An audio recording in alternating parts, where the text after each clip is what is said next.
boa tarde a todos e todas, a todos que estão entrando.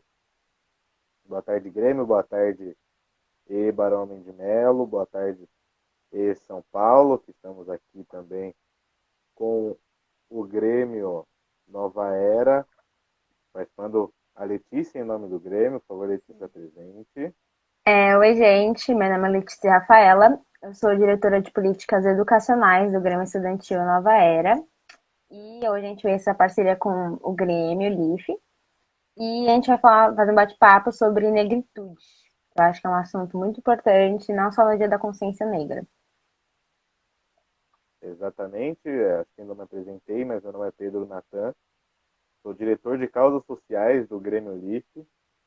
E vamos para o nosso bate-papo. Vamos esperar um pouquinho, vamos esperar alguns minutinhos para as pessoas entrarem. E nós já iniciamos. Boa tarde. Estou vendo várias pessoas entrando. Luiz, que é presidente do nosso Grêmio, do Grêmio LIFE. E várias pessoas aqui dos dois Grêmios entrando para assistir a nossa live. Lembre de seguir as duas páginas dos dois Grêmios.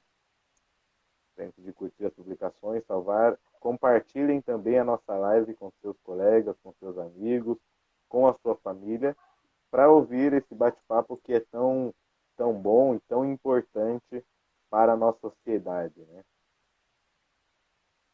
E lembrando, se vocês tiverem algumas perguntas, mandem no ícone que está do lado da barra do comentário também, que ao decorrer da live nós vamos respondendo as suas perguntas. Tô vendo bastante gente da minha escola. Saudades.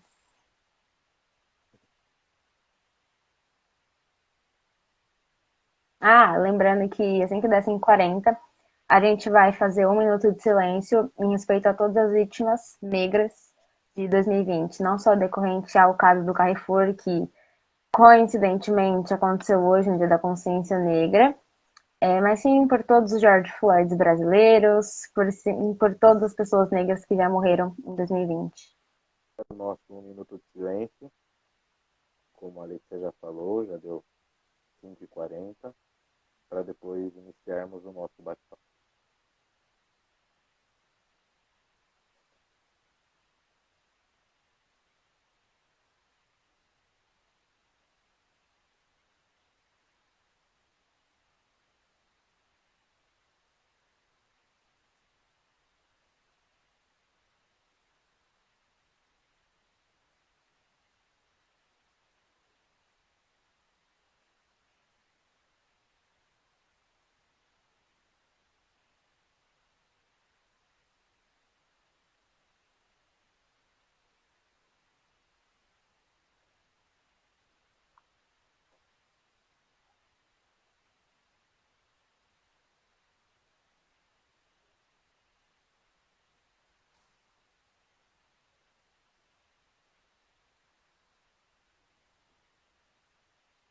Finalizando as nossas homenagens agora, nossa primeira homenagem que fizemos agora, nesse 1 minuto de silêncio.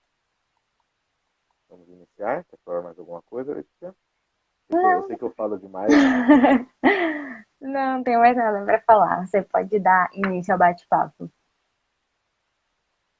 iniciando o nosso bate-papo no Dia da Consciência Negra, lembrando que o Dia da Consciência Negra hoje não é um dia para nós festejarmos, não é um dia para ficarmos felizes com tudo o que aconteceu nesse ano.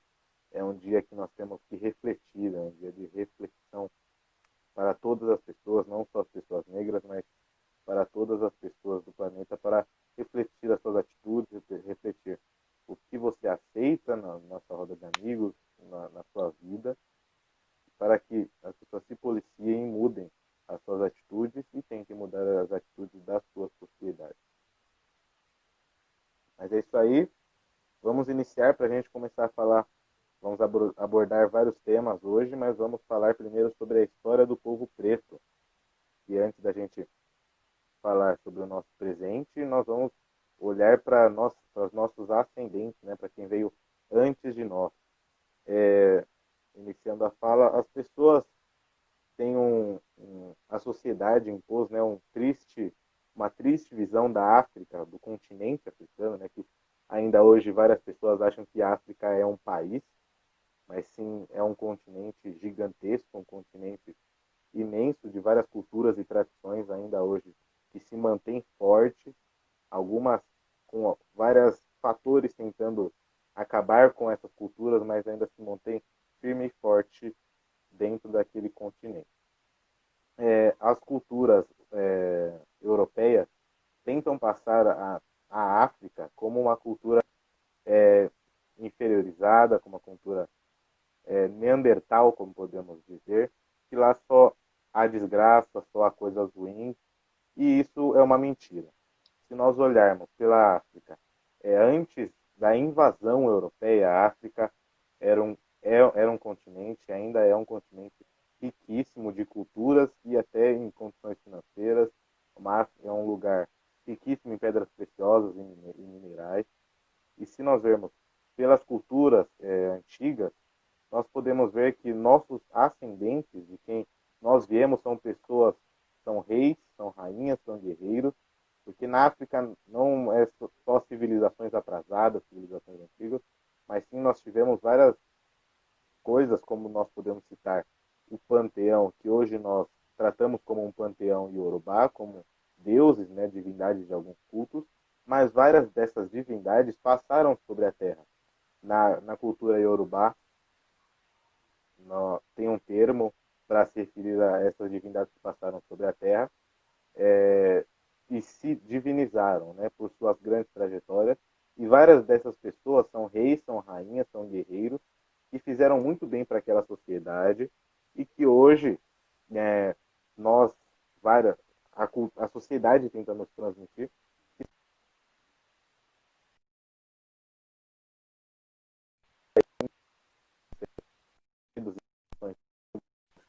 para as Américas ou para a Europa. Elas elas foram pessoas livres, foram pessoas libertas e tinham suas coisas nas suas terras, né? É isso uma das coisas que nós temos que falar para as pessoas entenderem. E aqui eu peguei algum nome de algumas pessoas que foram super importantes para a nossa para a estrutura e a expansão da cultura negra no Brasil. Primeiro eu vou falar de Dandara, Dandara de Palmares, né, que é super conhecida por ser a esposa, a companheira de Zumbi de Palmares, mas foi uma pessoa que lutou, que batalhou muito para a expansão da cultura negra. E Dandara também fez história sendo um dos nomes principais da resistência quilombola no país no século VII, né, no século XVII. Outras pessoas que podemos citar também, como Maria Firmina dos Reis, que é considerada a primeira romancista brasileira. A Maria Firmina dos Reis que nasceu em São Luís, no Maranhão, filha de pai negro e mãe branca, teve uma condição de estudo e escreveu e foi considerada a primeira romancista brasileira. Também citamos nomes como Tia Ciata, que foi uma das grandes expansoras do samba brasileiro, que hoje você conhece o samba, foi também por obra de Tia Ciata. Hilária Batista de Almeida, o nome dela.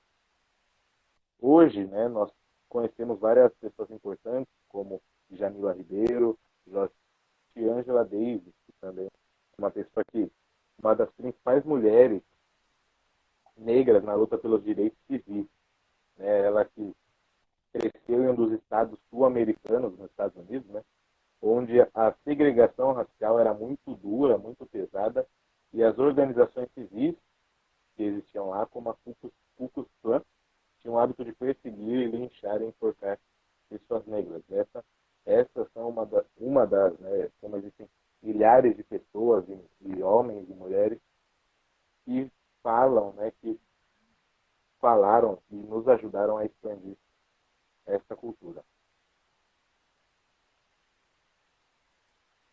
Achei muito importante todos os nomes que você citou. Acredito que são pessoas extremamente importantes para a história do povo preto. Eu quero contribuir agora falando um pouco sobre lugar de fala, porque eu acredito que seja um assunto de extrema importância e também ressaltar alguns pontos que eu também acredito que sejam muitos e muitos pra gente medir, sabe? Todos nós, não só brancos, mas também pessoas negras, né? E o lugar de fala, ele determina que seres diferentes partam de pontos de vista diferentes. Então, por exemplo, uma pessoa branca, quando ela for discursar a respeito sobre racismo, ela não vai ter o mesmo ponto de partida do que uma pessoa negra, simplesmente pelo fato de que a pessoa negra ela vivenciou aquilo, ela participou daquilo, é aquilo que ela passa todos os dias, que ela vê a família dela passando, se situando, enfim. Enquanto uma pessoa branca, ela não vai ter passado pelaquela mesma situação, ela não vai ter a história de vivência. Talvez ela tenha, sei lá, por morar na periferia, por ter pais negros, mas talvez não tanto quanto uma pessoa realmente negra. Eu também quero ressaltar que é uma coisa muito, muito importante, é que nada impede de que um branco, por exemplo, fale sobre racismo, que mulheres só falem sobre feminismo e homens não possam falar sobre isso. Eu acredito que todos tenham o direito de falar realmente, até porque são assuntos que não adianta só o negro levar o racismo para frente, também precisa do apoio do branco para levar aquilo para frente, principalmente pelo fato de quem sabe que o branco sempre tem mais espaço para falar sobre tudo, sobre conhecimento, sobre tecnologia, sobre inteligência, enfim, enquanto o negro ele tem que falar sobre raça, ele tem que falar sobre a pobreza, ele tem que falar sobre racismo. E não é isso que a gente quer pregar aqui. A gente quer pregar que todos têm o direito de falar absolutamente sobre qualquer tipo de coisa que a pessoa acredite, que a pessoa vive em si, mas que a gente precisa sim dar uma maior ênfase àquelas pessoas que tenham aquela vivência. Então, por exemplo, mulheres têm uma maior vivência para poder falar sobre o feminismo, porque são situações que ela passa, são situações que a pessoa vive, igual o racismo. São coisas cotidianas que às vezes passam despercebidas, são situações discretas, são piadinhas, enfim. E é uma coisa que a gente realmente vive. Enquanto quando for uma pessoa branca conversar sobre esse assunto, ela pode ter um conhecimento prévio, ela pode ter pesquisado, ela pode ter estudado. Nada disso impede ela realmente sobre falar racismo, sobre falar sobre raça, mas que o negro, ele passa por aquilo todos os dias durante a vida dele, ele sabe o que é desigualdade, não por ler, mas por viver, ele sabe o que é realmente o racismo, ele vivencia aquilo realmente, seja dentro da periferia, seja na escola, no mercado de trabalho, porque a gente sabe que as oportunidades não são iguais, as experiências também não serão iguais, a gente raramente vê um negro ocupando um cargo de poder, a gente raramente vê um negro falando que eu vou abrir uma empresa, vou ser um empreendedor. Não. O negro, ele já tem aquele certo caminho, né, para a vida dele. Ou ele vai tentar se esforçar para conseguir um emprego, para tentar conseguir se estudar, se formar, enfim. Enquanto o branco, ele tem uma maior facilidade. Isso, assim, é um fato, não tem nem como a gente discutir que são as mesmas oportunidades, porque não são, a gente realmente fala que isso é um sistema e que o racismo continua acontecendo porque as pessoas não têm situação, não percebem que o racismo é um sistema. As pessoas ainda acreditam que o racismo é uma piadinha aqui, que o racismo é uma discriminação ali, é um preconceito. Realmente é, mas tem todo um sistema por trás disso. Então, assim, perceber que, por exemplo, não existe assim um negro que ele conseguiu, ele lutou, ele batalhou, então todos os outros negros têm a mesma capacidade. Que é que a gente fala sobre a meritocracia. A gente não pode pegar a subjetividade como acredito que é importante a gente observar assim todos os lados, observar as condições daquela pessoa, as oportunidades de acesso, até porque o negro ele já tem dificuldade a partir do momento que ele nasceu, porque o negro ele não nasce num berço de ouro, por exemplo, ele provavelmente vai nascer na periferia, que já dificulta o acesso dele ao lazer, já dificulta o acesso dele à escola, que dificulta a faculdade, que dificulta o trabalho. Então é todo um processo. Uma coisa vai realmente levando a outra. Enquanto uma pessoa branca, ela não tem essa mesma dificuldade. Porque, por exemplo, o maior, por exemplo, pega um cargo de poder. Então, consequentemente, o filho dele não vai ter uma dificuldade gigantesca para passar na faculdade, não vai ter uma dificuldade gigantesca para conseguir um emprego. Então, é realmente sobre isso que a gente tem que conversar, que a gente tem que explicar, porque é uma coisa que a gente vivencia todos os dias na nossa vida. Seja com a nossa família, com nossos amigos, com familiares. Então, eu acredito que quando a gente for falar a respeito de lugar de fala, a gente desmistificar isso de que, em lugar de fala eu estou silenciando um branco, eu estou silenciando um homem. Não é isso de realmente silenciar alguém ou impedir que alguém fale alguma coisa. mas dar voz realmente àquelas pessoas que passam por aquilo, que vivenciam. Eu acredito que seja mais sobre você dar voz, dar um lugar de fala, ao invés de silenciar uma outra pessoa. Eu acredito que esse seja o essencial a respeito do lugar de fala. Exatamente, com toda certeza, concordo totalmente com você. E várias das informações que você trouxe tem um fundo, né, que nós chamamos de racismo estrutural. É uma das coisas que Exatamente. as pessoas, hoje ainda assim, as pessoas falam que não existe racismo, que isso não acontece, mas existe um racismo dentro das estruturas sociais, né, que eu vou falar um pouco agora. O racismo estrutural. O racismo estrutural é um termo usado para reforçar o fato que há sociedades estruturadas com base na discriminação e no racismo que privilegia algumas raças em detrimento às outras. O racismo estrutural é um conjunto de várias formas de racismo dentro da sociedade. O racismo individualista, que são as pessoas que não entendem a complexidade daquele conceito, daquela atitude, e nem sempre, não estou falando que sempre, mas nem sempre, percebe os seus atos discriminatórios. E o racismo institucional, que você citou muito bem, que as instituições praticam direta ou indiretamente a discriminação entre raças.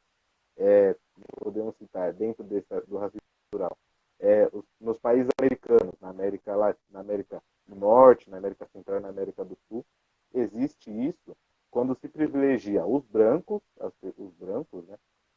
E, e você discrimina os indígenas e os negros. Os indígenas que existem indígenas em toda a costa, né, em todas as Américas, e os negros que foram trazidos para cá nessas condições. E esse assim, em seu início não é não é nada novo. Nós podemos, quem for pensar na história do negro no Brasil, nós podemos notar em 1888 ocorreu a abolição da escravatura, como todos sabem. Mas e depois disso? E depois que foi assinada essa lei? O que aconteceu com as pessoas negras? O que aconteceu? Para onde elas foram? As pessoas negras, né, as pessoas que eram escravizadas e depois disso passou a não ser mais, elas não tinham um lugar para viver, um lugar para morar, não tinham condições de estudo e por conta de algumas leis que foram instituídas antes da abolição da escravatura. Para vocês terem uma ideia, em 1824 teve uma lei aqui no Brasil que dizia que a escola era um direito de todo cidadão, desculpa. Isso não incluía os povos escravizados, os povos negros e indígenas. Então, eles já não tinham o acesso à escolaridade. Isso já deixava o negro alguns passos atrás, né, alguns passos a menos.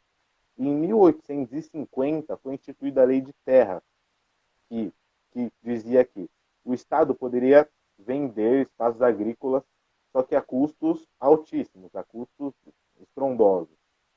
E como todos sabem, como o negro não tinha possibilidade de trabalho, e depois da Lei Áurea, quando tinha possibilidade de trabalho, era um trabalho que não tinha uma remuneração adequada, não tinha nada, não tinha condições de trabalho boas, né, para que o negro conseguisse sustentar, eles não conseguiam plantar, viver daquilo que eles sabiam fazer, da agricultura,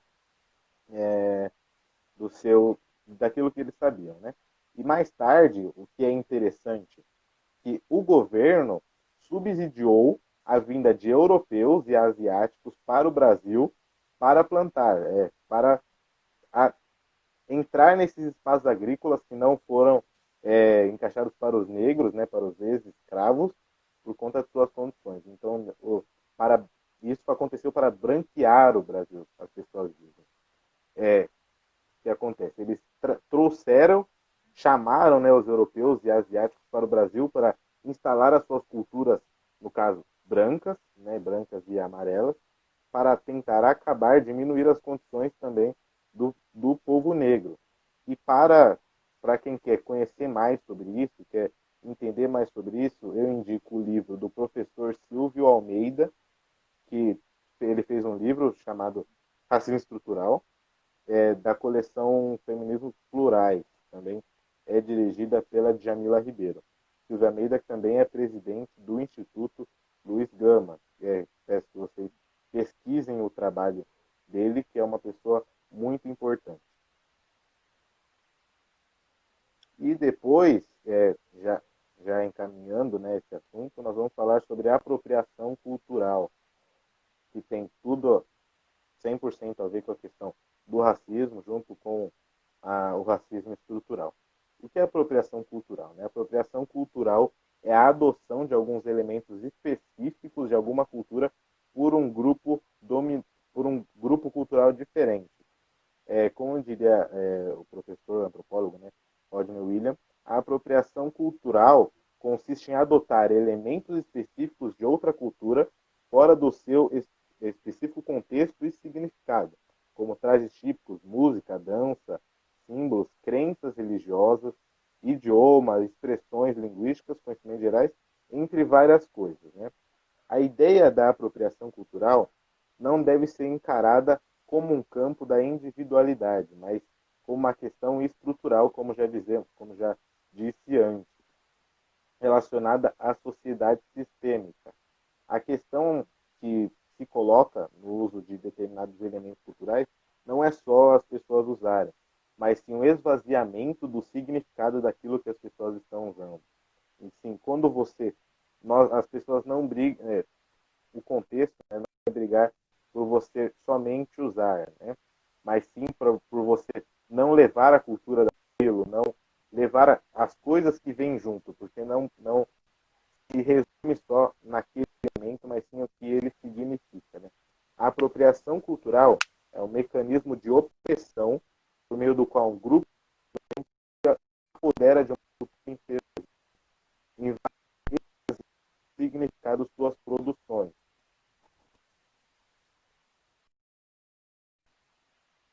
De dominação que visa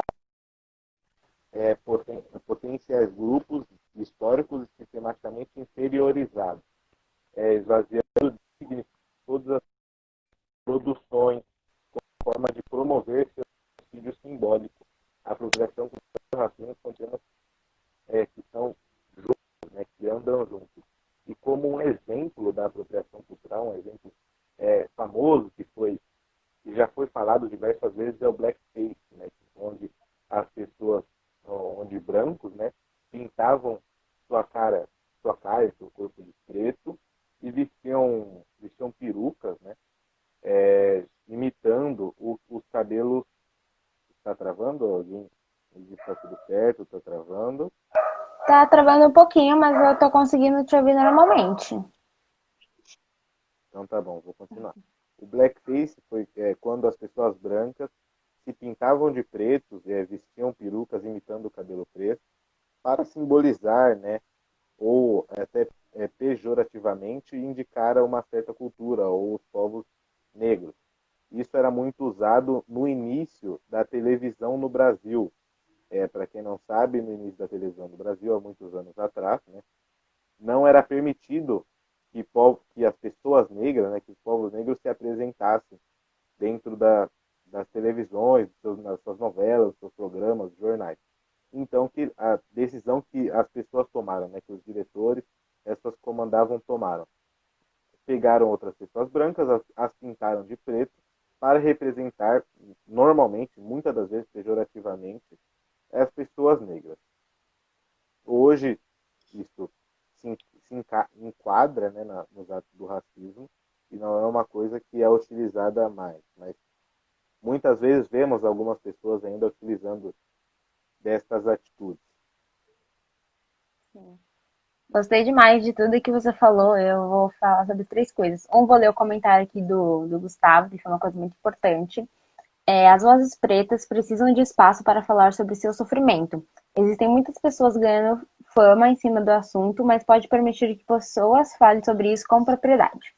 Concordo plenamente, porque é só a pessoa ter um pouquinho mais de fama, que ela acha que ela pode falar sobre qualquer assunto, que ela acha que ela possa debater sobre qualquer assunto, sendo que a gente tem que realmente dar prioridade a quem vivencia aquilo, a quem tem aquilo como experiência. Uma outra coisa que eu acho muito importante falar é a respeito da abolição da escravidão, né? A princesa Isabel não foi, nossa, um anjo que, ai meu Deus, ela acabou com a escravidão no Brasil, olha como ela é fofa. Não, não foi nada disso que aconteceu. Na verdade, o Brasil já era para ter abolido a escravidão há muito tempo, já estava muito atrasado. Isso que você comentou é realmente muito verdadeiro. Que assim, tá bom, ela aboliu a escravidão, ok, mas os negros não tinham para onde ir, os negros não tinham para onde trabalhar. E aí que foi surgindo o começo das periferias, o trabalho ilegal, enfim, tudo isso que a gente ainda vivencia hoje, né? Isso, assim, é essencial que você falou.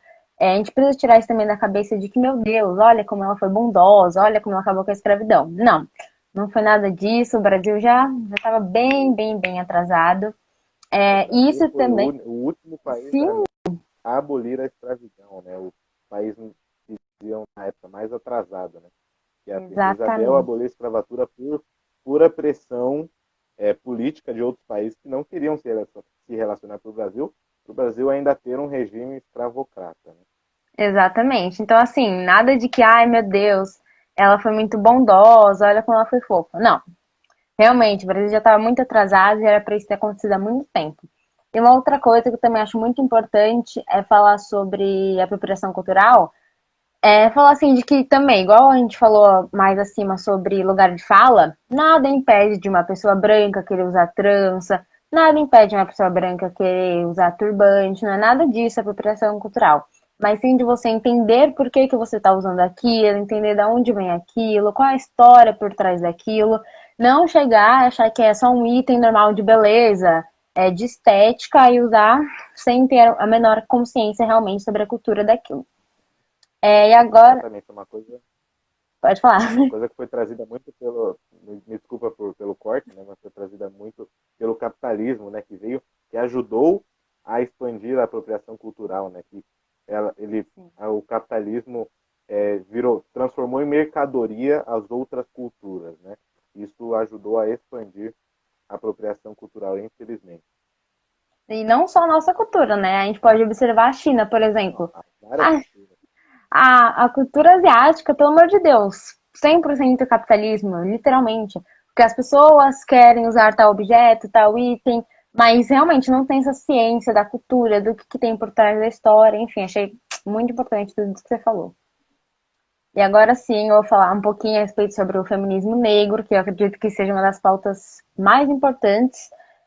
Primeiramente, falar que quando a gente se fala sobre o feminismo negro, a gente precisa entender que a gente está falando de uma minoria dentro de uma minoria.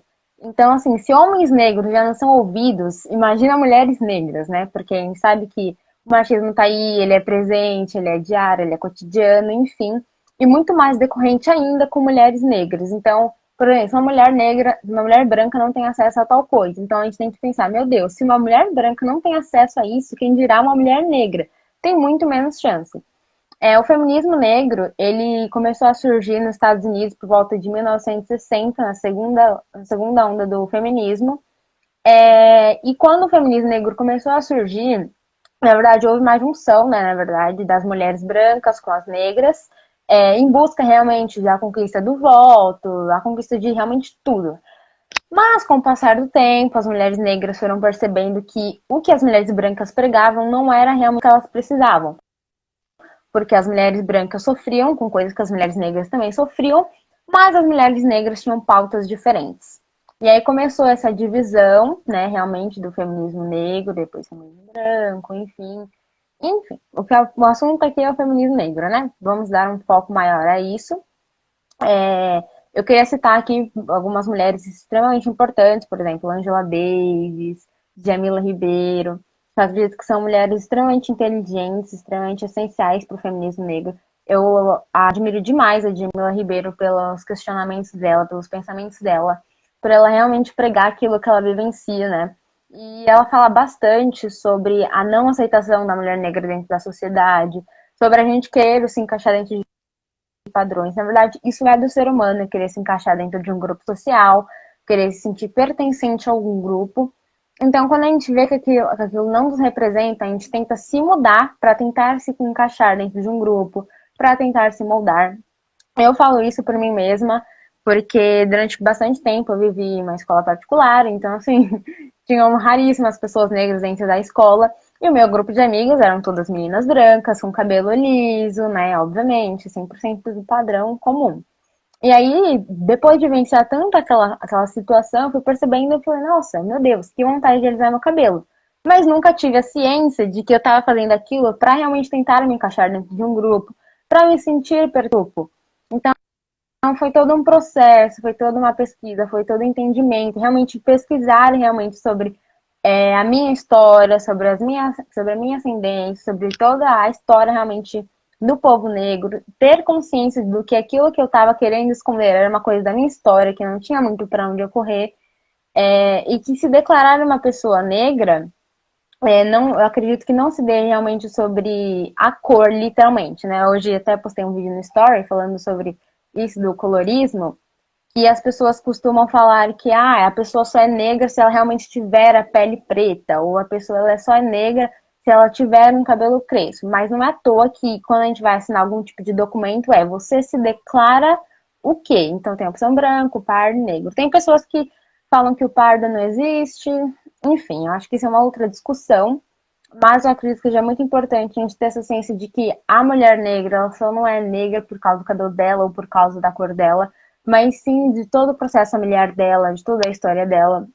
E falar também para as mulheres negras que estiverem assistindo, para que não tentem se moldar para se encaixar dentro de grupos, para que se aceitem, pesquisem, estudem, entendam que nós possamos sim chegar em cargos altos, que a gente pode conquistar o que a gente deseja e que o seu tom de pele não pode ser uma limitação para você. Realmente é uma problemática da sociedade, não é à toa que a gente está trazendo esse assunto aqui em pauta, mas que não pode ser uma coisa que limite nem as mulheres negras, negros, enfim.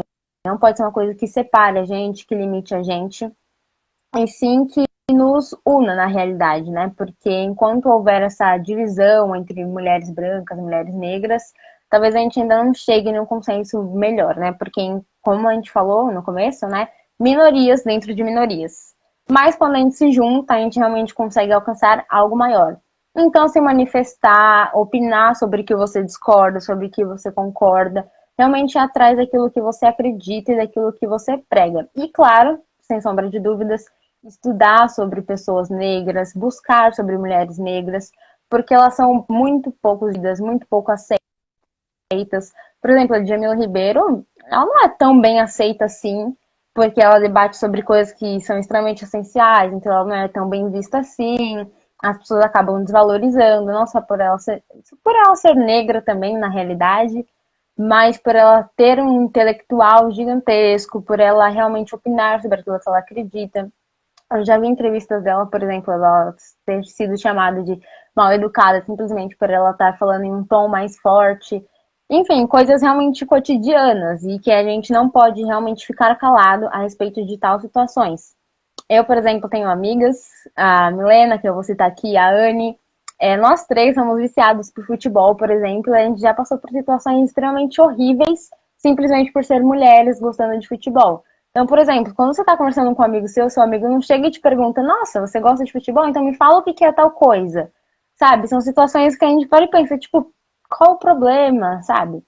E são coisas que a gente realmente vivencia. E não, isso aqui foi uma situação supérflua, digamos assim, sendo que tem situações gigantescas, igual ocorreu, por exemplo, hoje, a respeito do caso do Carrefour. Eu acredito que a gente não pode só simplesmente postar o vídeo e falar, ai meu Deus, que revolta, mas sim que isso gere realmente um sentimento de revolta seguido de ação. Porque não adianta a gente se revoltar, a gente ficar bravo, a gente ficar irritado, mas sim levar isso à frente, levar isso para manifestações, a gente ter ciência de que, por exemplo, o nosso voto ele tem poder. Então, não escolher pessoas que não nos representem, pessoas que não sigam as mesmas pautas que a gente acredite. Eu acredito que a grande mudança começa no nosso voto, porque é aquilo que determina, pelo menos, nosso município, depois o nosso país e assim por diante. Se manifestar realmente a respeito sobre tudo, não ter medo, não se calar. Enfim, eu acredito que seja a respeito sobre isso e realmente não tentar se encaixar em padrões. Eu acho que isso é um ponto extremamente essencial, não só na minha vida, mas de toda a vida de mulheres negras, porque a gente passa uma vida inteira querendo se encaixar dentro de padrões para se sentir pertencente a um grupo, sendo que existem grupos de mulheres negras, a gente só não aceita ou não assimila. Acredito que isso seja o essencial. Quer pautar alguma coisa? Você sabe se tem alguma pergunta aqui? Temos alguma pergunta assim. Em relação o Gustavo mandou. Em relação à solidão da mulher preta, ao que se dá essa visão hipersexualizada, mas não para casar? Nossa, isso é um estereótipo muito, muito, muito, muito real, muito verdadeiro. Acredito que não só com as mulheres negras, mas com homens negros também. Então, por exemplo, o homem negro, nossa, ele é super forte. Pode ver que a maioria dos homens negros, eles são para como segurança de uma empresa, sabe? Situações que realmente exigem força, porque o homem negro é visto como muito mais forte. A mulher negra é hipersexualizada, a gente sabe muito bem disso. Vem estrangeiros pra cá já imaginando que, meu Deus, mulheres negras, samba, meu Deus, samba, futebol e mulher. É esse o resumo do Brasil lá fora. E isso que o Hugo falou sobre realmente, né? Ai, nossa, eu ficaria com essa menina, mas não é para namorar. Eu namoraria essa menina, mas não é para casar. Realmente pelo tom de pele, pelo corpo da pessoa. Então, assim, quando a gente fala isso, né, de sobre, eu vou ficar com ela, mas a pessoa tá ali falando do corpo, tá se referindo a outra coisa, que no caso a gente sabe que é o racismo, mas eu não vou casar com ela. Isso é realmente uma situação muito, muito real. Eu adorei esse comentário do Gustavo, porque é muito real, verdadeiro. A gente vê isso, né? Tanto em novelas, como em filmes, como em séries. Eu acredito também que a arte também traz muito isso, nos influencia e também nos mostra, né? Porque tem pessoas que são contra séries, são contra novelas, enfim, acredito que isso não agrega nada à vida delas, mas eu tenho uma perspectiva diferente de que a arte limita a vida e que a gente tem que parar para analisar por que a novela está retratando tal assunto, por que tal série está retratando tal pauta. Eu acho que tudo isso são coisas essenciais. E agora, E você pode falou falar. sobre o seu processo de aceitação da sua cultura, da, da sua cultura, né? E o Gustavo mandou outra pergunta, perguntando se existe um processo de se entender o negro. Nossa, eu, Mortícia, particularmente, acredito que sim. Porque eu me declarava uma pessoa branca. É porque a maioria de vocês não me viu pessoalmente, mas eu não sou assim, negra no sentido tom de pele. E eu tinha um cabelo liso e eu tenho olhos claros. Então, assim, na minha cabeça, eu me declarava parda ou eu me declarava branca. Nunca tinha passado pela minha cabeça me declarar negra, porque eu realmente tinha isso na minha cabeça, de que o negro é só o tom de pele preto, realmente. Mas aí, depois de um tempo, quando eu comecei a realmente começar a crescer um pouquinho, começar a ler, pesquisar, eu fui percebendo que não era só a respeito do tom de pele, que sim, era um processo muito maior. Por exemplo, o meu pai, ele é branco e tem olhos claros, mas a minha mãe é negra, os meus avós, a minha família materna, na verdade, é negra e minha família paterna é branca. E aí, depois de todo esse processo de aceitação do meu cabelo, inclusive foi um processo longo, porque sei lá, tipo, aliso o cabelo, alisava o cabelo desde 4 anos de idade. Então eu não sabia o que que era ter um cabelo crespo, eu não sabia o que que era cuidar de um cabelo cacheado, eu não sabia como era me ver assim. E aí eu falei, não, eu vou dar a chance, eu vou pesquisar, eu vou ler, enfim, foi todo realmente um processo. Então eu acredito sim que existe esse processo de se entender negro, de entender que o negro não tem só a ver com, igual eu falei, o tom de pele, mas sim com o traço da sua família, com o seu tom de pele, com o seu tipo de cabelo, com os seus traços realmente físicos. Eu acredito que seja um conjunto de elementos para que a gente realmente possa se declarar branco e se declarar preto. Adorei a pergunta. Eu tenho da minha trajetória de vida, assim como você, eu também passei longos anos dentro de uma escola particular. E, claramente, né, dentro daquelas condições, a maioria dos meus colegas de classe, meus amigos de classe, eram brancos, né?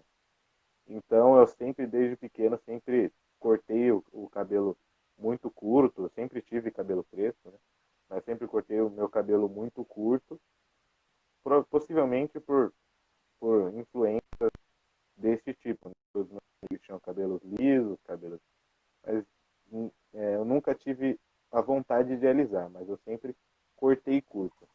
Até que um tempo eu fui estudar mais, minha família sempre teve essa consciência de ser negro, sempre li autores negros, sempre escutei música de poetas negros também.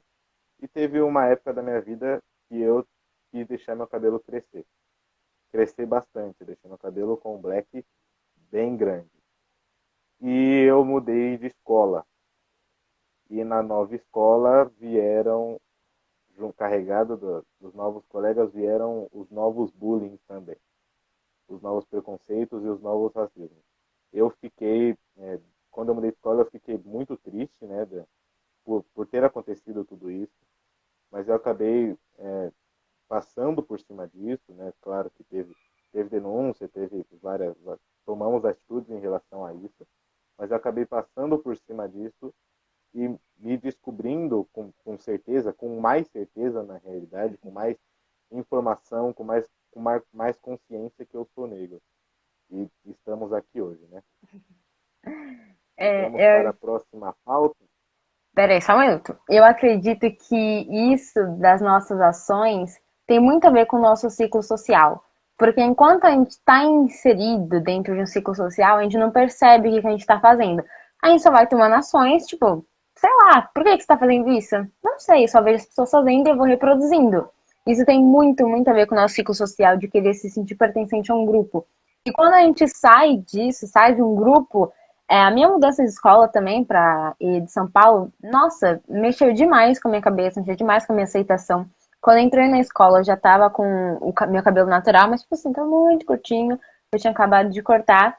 Aí eu falei, nossa, meu Deus, vai ser o pior ano da minha vida, porque as pessoas vão me julgar, elas vão falar do meu cabelo, elas vão isso. Eu entrei assim, realmente em um pânico. E aí, como foi assim, uma mudança totalmente diferente, e não tinham só pessoas brancas na minha escola. Eu acredito que isso da representatividade mexeu demais comigo. Então, assim, eu conheci pessoas incríveis, pessoas negras, pessoas que me acolhiam. Não só negros que me acolhiam, né, obviamente, mas pessoas negras com que eu me sentia representada, pessoas negras que pensavam como eu. Por exemplo, uma pessoa que se tornou para minha vida foi o Gustavo, que tá aqui. A gente virou amigos por causa da escola. E ele também passou por vivências assim. Então, eu acredito que tudo isso ligue a gente a isso e que o nosso ciclo social, a gente tem sempre que estar repensando, estar analisando, observando as pautas que o nosso grupo social pensa, que o nosso grupo social acredita, porque a gente está tanto tempo inserido em um grupo social que a gente só vai seguindo as mesmas ações e não percebe realmente aquilo que a gente está fazendo. Aí agora eu vou falar um pouquinho sobre cotas raciais, que eu acredito que seja outro assunto muito, muito, muito importante. Primeiramente, para ter a ciência, gente, vamos desmistificar de que a cota racial é o que faz o negro passar. Não existe nada disso. Isso é tudo mentira. Eu vos trago a verdade. A cota social, na verdade, ela foi criada para tentar disfarçar o racismo, tentar igualar as oportunidades. Eu, particularmente, não acredito que as cotas raciais seja o essencial. Eu sou a favor das cotas, mas não acredito que seja o essencial. Realmente, o essencial seria acabar com o sistema e tudo mais, mas é um processo de muitos anos. Então, sim, eu sou a favor das cotas raciais, porque eu acredito que elas sejam uma forma de tentar suprir a falta de igualdade e a falta de oportunidade. E as cotas raciais, gente, primeiramente, ela é bem pouca, para ser bem sincera, ela é bem, bem pouca. Então, por exemplo, numa universidade que no começo de ano abre 800 vagas, 10, 15 são destinadas a pessoas negras. Então, assim, não é o que faz um negro passar numa universidade. Isso chega a ser cerca de, sei lá, 3%, 4%. Assim, 3, 4% não faz uma pessoa passar numa faculdade, sabe? Se não houver dedicação, se não houver estudo. Então, sim, as cotas raciais são uma forma de tentar suprir essa desigualdade social, tentar ser uma forma de tentar ajudar, né? Mas não que seja uma forma de, nossa, meu Deus, colocar o negro dentro de uma universidade. A gente viu que no ano de 2019, o número de negros dentro de faculdade de ensino médio cresceu bastante, o que isso, na verdade, é uma ótima notícia, porque é com os negros que costuma acontecer a maior evasão escolar e a maior falta de oportunidade, mas que ainda assim não é o essencial. Eu acredito que estava entre 64% e 48%, coisa assim, o que ainda não é igual, né? Obviamente. Mas que a gente está caminhando para que o sistema melhore, para que a gente consiga realmente colocar negros dentro de universidades, conseguir formar negros, conseguir com que negros ocupem cargos altos, que ocupem lugares essenciais, que ocupem todos os tipos de vagas igual brancos ocupam. E também não acredito que as cotas raciais sejam uma forma de separar o negro do branco, de dar privilégios ao negro, porque o negro ele não tem privilégio nenhum. Muito pelo contrário, né? E eu acredito que também uma coisa que ajudaria bastante seria com que as pessoas parassem, pessoas brancas, parassem de tentar usar o benefício de outras pessoas a seu favor, porque todo começo de ano a gente vê brancos que estão usando cotas raciais, que se declaram pretos, mas que na hora de chegar na faculdade ele na verdade é branco, pessoas que se declaram indígenas, mas não são, tudo para tentar realmente usufruir desse benefício novamente. Então, realmente dar lugar de voz ao preto, deixar ele usar a chance mínima que ele está tendo, né? Obviamente, porque não é chances gigantescas, não são chances iguais, até porque uma pessoa branca, ela com certeza tem muito mais chance de conseguir passar numa faculdade boa, tem muito mais chance de conseguir pagar uma faculdade, na verdade, né? Para ser mais sincera, coisa que é muito mais difícil para uma pessoa negra, até porque concorrer a uma bolsa de estudos já não é uma coisa justa, até porque igual a gente falou esse tempo inteiro, é todo um sistema. Não tem como um negro ter maior chance de passar na universidade do que um branco. A gente dificilmente vai conseguir ouvir isso, vai ver matéria sobre isso, notícia sobre isso, porque não é uma coisa que acontece com frequência. Igual eu havia dito anteriormente, a gente não pode pegar a experiência de uma pessoa e fazer dela verdade. Então, por exemplo, o fulano de tal, ele é negro, ele conseguiu passar na universidade, por que você não consegue também? São oportunidades diferentes, são vivências diferentes, são chances diferentes. Então, por exemplo, tem amigos negros que, por exemplo, eles não conseguem estudar porque precisam trabalhar para ajudar os pais dentro de casa. E não é porque os pais são vagabundos e não trabalham, é porque os pais também já não têm essa oportunidade. Então, o filho, consequentemente, tem menos oportunidade ainda. E é todo um ciclo. Então, desmistificar isso de que a cota é o que faz o negro passar, eu acredito que seja o primordial. O Gu falou alguma coisa aqui? Encontrar pessoas iguais a nós em todos os lugares é necessário e acolhedor. Sim, é o que a gente tanto fala a respeito sobre a representatividade. Eu acredito que isso também seja um tema muito importante para a gente ter debatido, que a gente esqueceu de colocar no roteiro, mas representatividade é uma coisa que realmente transforma. A gente está vendo, por exemplo, o caso da Maju Coutinho assumindo como apresentadora do jornal hoje. Foi uma coisa que me chocou demais, porque ela é uma mulher negra, com o cabelo dela assumido, e ela tá pegando um cargo alto, tá pegando um cargo importante. Então, aquilo com certeza vai transformar a vida de crianças, vai tornar crianças mais acolhidas, que possam sonhar realmente em conquistar aquilo, e não que fiquem naquela de que, nossa, eu não vou ter chance, eu não vou ter oportunidade, mas sim que transformem pessoas negras em sonhadoras. Exatamente. Ótima fala, belíssima fala sua agora. Muito Lembrando a obrigada. todos que tiverem perguntas aqui, podem nos enviar. Nós vamos respondê-las aqui. Nós temos uma pergunta? Nós temos uma pergunta. O Gustavo mandou. Na opinião de vocês, a luta antirracista está atrelada à luta de classe? Você quer responder primeiro? Pode falar.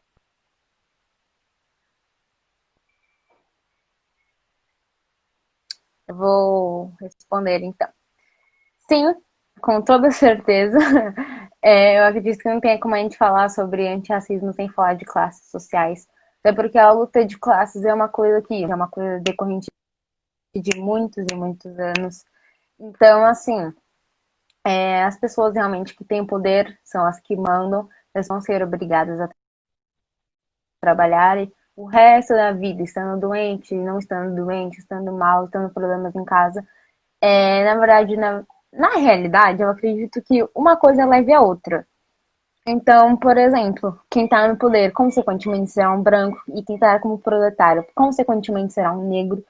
E o sistema realmente gera em torno disso. Então, assim, não tem como um negro chegar e falar assim: não, eu que serei o dono de uma empresa, ou eu que serei o burguês. Tipo, surreal. Até porque faltam oportunidades, falta igualdade, faltam políticas públicas para isso, falta realmente muita, muita coisa para que a gente possa alcançar algo neste nível. Mas, sem sombra de dúvidas, a luta de classe tem tudo a ver com a luta antirracista. Até porque a luta antirracista é o que prega realmente as oportunidades iguais, a gente só tem oportunidades iguais quando existe equidade em um ponto de partida, né? Que é o que a gente tanto debate a respeito sobre a meritocracia, das pessoas acreditarem que as duas têm oportunidades iguais, mas na realidade a gente tem que olhar um ponto de partida.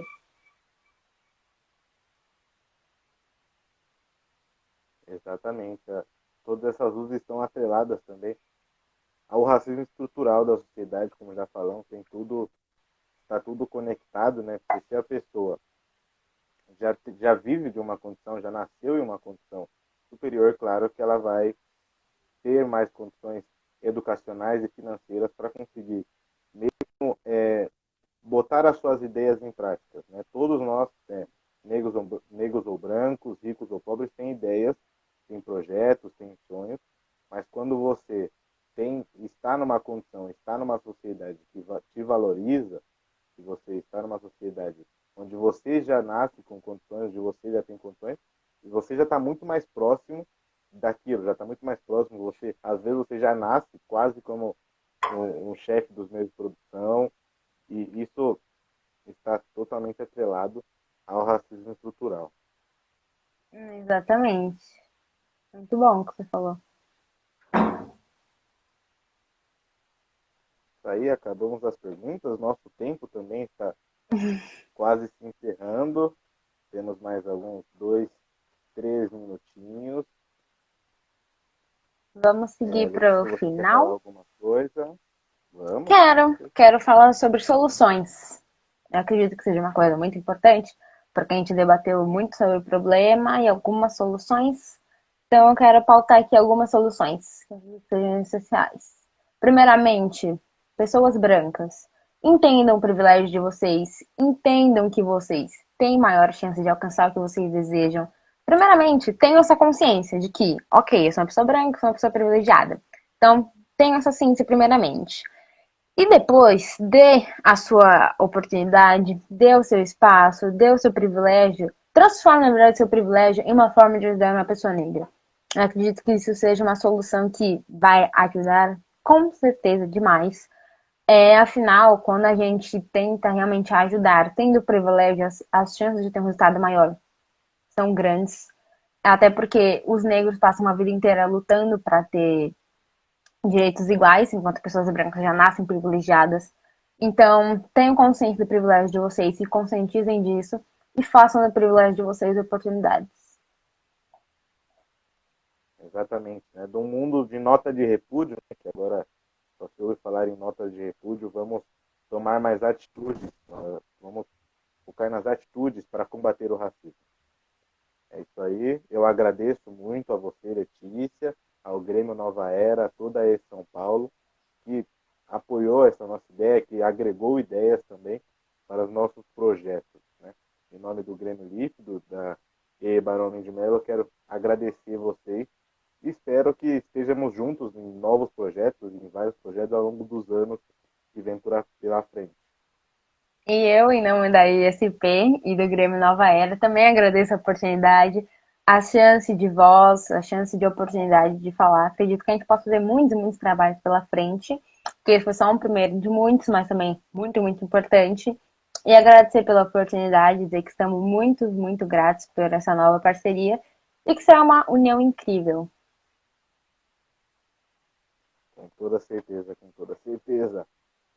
Muito obrigado a todos que assistiram, muito obrigado à diretoria das escolas, a todas as pessoas dos nossos grêmios que estão nos assistindo, nos apoiando, nos mandando mensagem também a todo momento. Eu quero agradecer a todos e todas e todas.